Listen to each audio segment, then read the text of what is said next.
तर मित्रांनो, आज कारल्याचा दुसरा प्रकार बघूया फ्राय करण्याचा। इथे कारले मी लांब चिरून घेतले, बघू शकता तुम्ही। वरचे जे कडक साले असतात ते कापून घेतले आणि पातळ असं कापा करून घेतले। चला याच्यात टाकूया हळद, तिखट आणि मीठ। आता इथे आहे बेसन आणि कॉर्नफ्लॉवर। चला चांगलं मिक्स करून घेते। हे असं सुक्कं काय याला लागणार नाही, म्हणून थोडंसं पाणी मारूया त्याला पण। जास्त नाही लावायचं पाणी, पण मस्त बेसन त्याला चिपकण्यासाठी बस। चला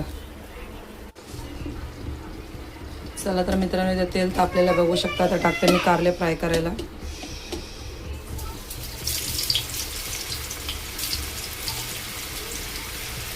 कॉर्नफ्लॉवर लावण्याने थोडे क्रिस्पी होतात कारली, म्हणून टाकले। चला तर मी पटापट आता सगळं फ्राय करून घेते, मग दाखवते तुम्हाला। चला तर मित्रांनो, इथे बघू शकता आपलं कुरकुरीत कारलं फ्राय रेडी आहे। तुम्हाला जर माझी रेसिपीज आवडत असतील तर व्हिडिओला लाईक करा, शेअर करा आणि सबस्क्राईब करा माझ्या चॅनलला, आणि जास्तीत जास्त शेअर करा।